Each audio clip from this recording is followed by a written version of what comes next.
worth it if I've got it. Things we do for good coffee.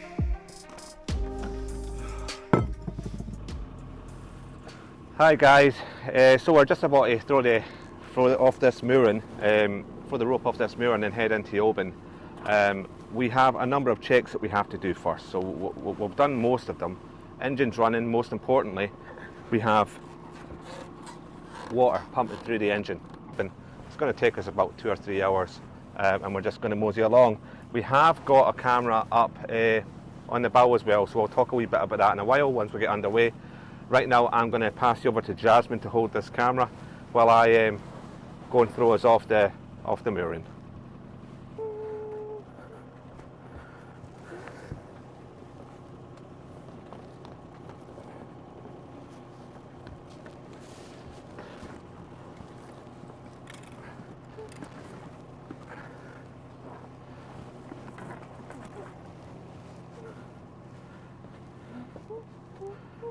We're good. We are off the mooring. You can see we're floating free, so we're just going to get Jasmine to sit over here and throw it into gear.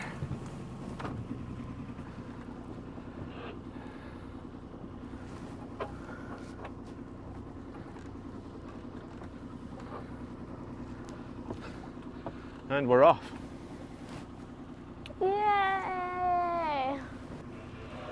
So that's the boatyard, Creran boatyard. We'll leave there and we'll probably head back here in October when the weather gets poor.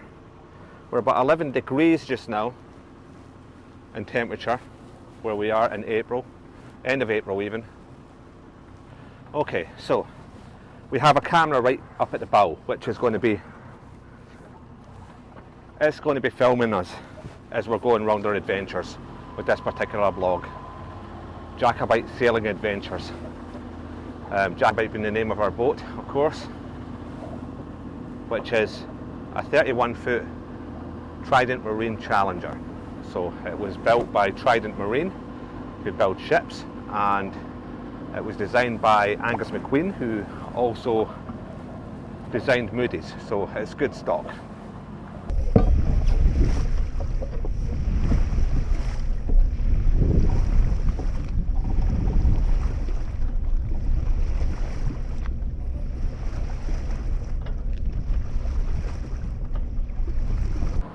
So this is a familiar part of the world to me. This is where I live, in Oban. And these lochs I'm fairly familiar with as well. However, we do use different navigation tools to help us when it comes to yachting and navigating around the inshore waters. I use Navionics, which is a fantastic little app that I have on a tablet. You can see here,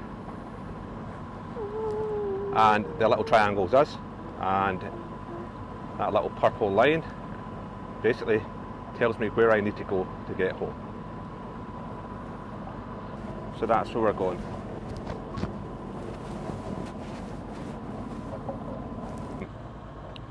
Using this little piece of navigation equipment I've got, it tells us that we should get into Oban in or around 6 o'clock, but that depends how much we do playing about with sails or if we go direct there or not. We will pass a number of beautiful islands, the island of Eriska, the Lismore Island, Kerr Island, we'll see Mull, and a few other little islands as well. So it is a beautiful part of the world. So we're navigating our way around these boys at the moment to give us a free rein of where we want to go. You can see the bow of the boat shift when I press. I've got an auto tiller on here, you see, and if I turn, if I want to go starboard, then I'm going to hit the green. If I want to go port, which is to the left, then I want to hit the red. So I want to go port just now, so I'm going to hit 10, and you should see the boat manoeuvre at about 10 degrees to the port side, and that will get us back on track now that we've navigated this fish farm. So this is us heading out of the mouth of the shallows now. And The depth has come up to about 9 and it's coming up quickly.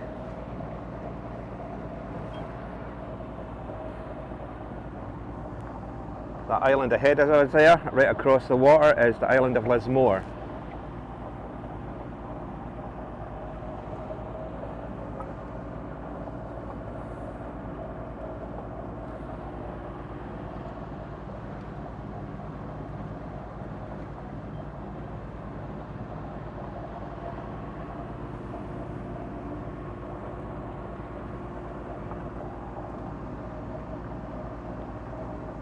This is the bit here. Yeah, it's pretty. It's pretty up there with the sun, isn't it? It gets quite quick through here. We're coming up to now, well, we're at 7 meters below us. If you are going against the tide here, it can become quite difficult.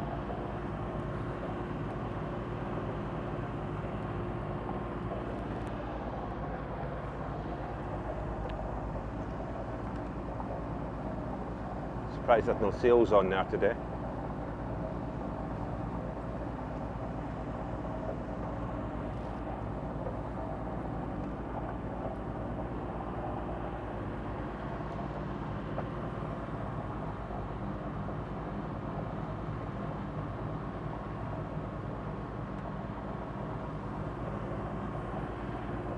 We're doing about 6 knots going through the shallows here, but that's only because the tide's going with us.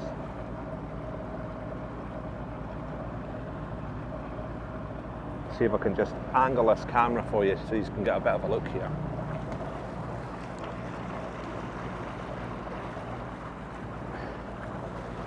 So down there, there's a little ferry down there that goes across from Lismore, a little passenger ferry.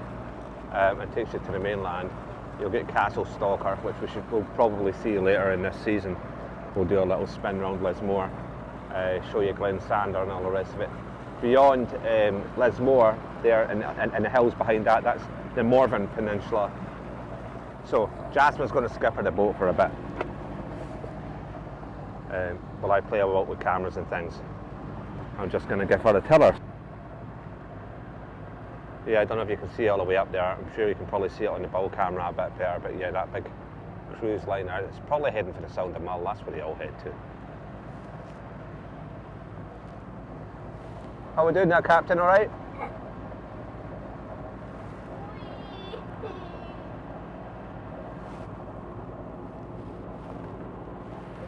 Don't be afraid to pull it or push it so you can get the feel of it and see what it does.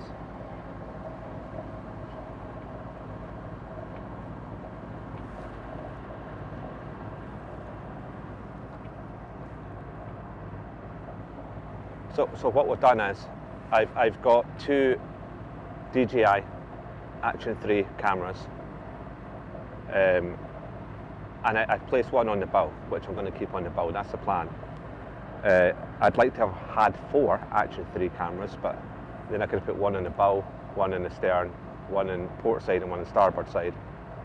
In an ideal world, I'd have 5, and then I could hold one as well, but that's not going to happen because I just don't have the funds for that. So we're simply going to put one on the bow, and I'm going to hold one, and we'll put little mounting points around the boat, which I explained earlier in a different video, that I can place the camera I have in my hand either starboard, port, or to the stern. But we'll always have that front-facing camera on the bow.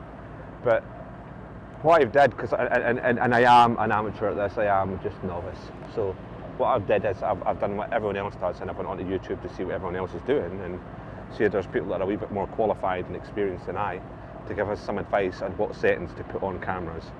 So these Action 3 cameras are good, and they now do 10-bit, which gives us something like 1 million colours, as opposed to a fraction of that with the 8-bit. Now the camera that I'm speaking to you on just now is 8-bit colour. And the camera that we've got in the front will have 10-bit, so, and it's on cinematic, and I've only put it on something like 25 frames, so it's going to be manageable for my computer, which is limited, to be able to edit later on. But hopefully it'll give us all the different colours that we should see, because it's a crime if you couldn't film this in 10-bit. I think it's a crime. The skies, the seas, the sunsets we're going to see, the different islands, all the different colours that are available. It would be beautiful in 10-bit, I'm sure.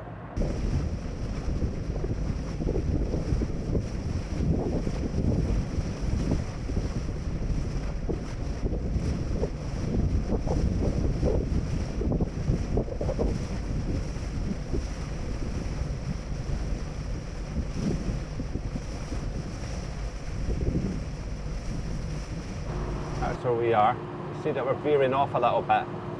So we want to come around a little bit. So can you hit the red, the green 10? You see on the autopilot, if you hit the green 10, right, see what the boat's doing? See, you brought it back on target. We're heading to, see? We're going straight now, see? Good, isn't it?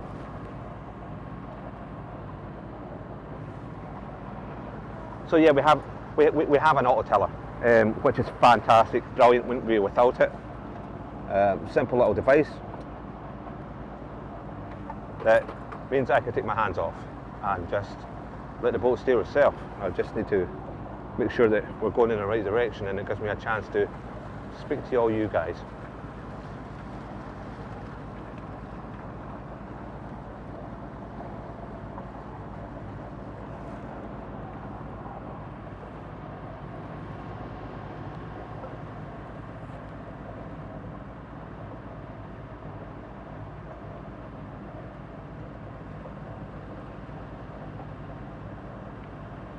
So the bow camera is a DJI Action 3, as is this one.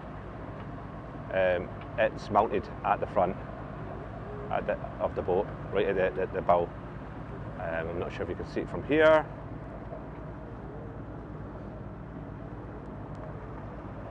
And I have set that for 10-bit to pick up all the beautiful colours that we're going to see. I feel it's a crime to leave it at 8-bit for the bow camera. This camera's on 8-bit because it's going to be easier to manage editing wise for me, and for other reasons as well. I've got 25 frames per second. The maximum frames per second that I can do on the 10-bit camera at the front is 30. And after a little bit of research, I've come to the conclusion that it's unlikely I'm going to have to slow down any of my footage from that bow camera. So 25 frames per second allows me to do the 10-bit and on sort of more a cinematic kind of wide view, if you like. So that's what that's set at. This camera here, the one that I'm speaking on, is 8-bit. It's probably set on I think it's set on 50 frames per second. And again, it's on a sort of, it's kind of a point of interest thing. I can swing it about and I can mount it to other mounting points on the boat, or I can just walk you guys around like this and show you what's happening around. So I've kind of got a point of interest setting on it, if you like, where I have this 50 frames per second. And it's on rock steady. The stabilisation on these DJI cameras is brilliant. On a boat, you can imagine, I need that. So on the front camera that we have on the 10-bit, we have on horizon balancing, which I'm going to try. There's a horizon balancing which I believe will correct it if it goes 45 degrees one way or the other. On a yacht, which we are on, there's every chance that we will be going over quite far. So I'm not sure how it's going to cope with that. I might have to put it onto the other option. So we're close to home, which Jasmine has been really good actually in allowing me to do this today because it takes hours. We're close to home. If you look out this way, that's Mull, Lismore Lighthouse. So to the left of Lismore Lighthouse, up through there, that's going to be the Sound of Mull, all the way along there to the Ross of Mull, down to the Garvelochs. You've got Colonsay and Jura and Isla all the way down there. Move around a little bit, there's a couple of little ferries over there. They both head to Craignure in between Oban. And Oban itself is right ahead of us there, which you will also see on the bow camera.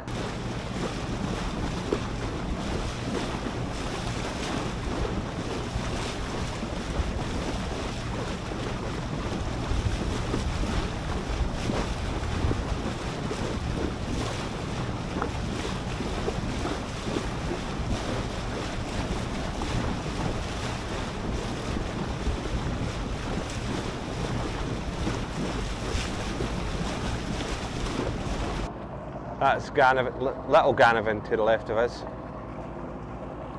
and you'll see Denali Castle coming up here on the left as well, on the port side of us.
We are coming in to Oban.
So that's Oban in its beauty.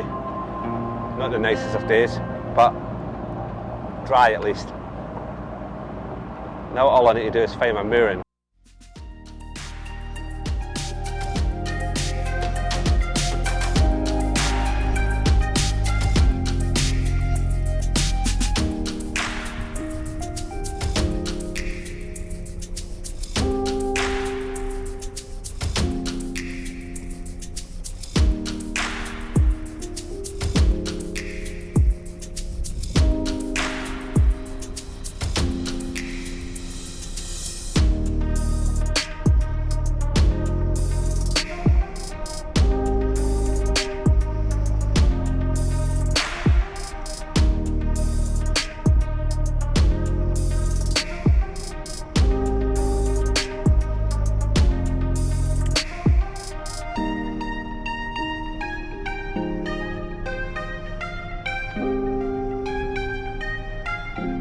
Lovely night now.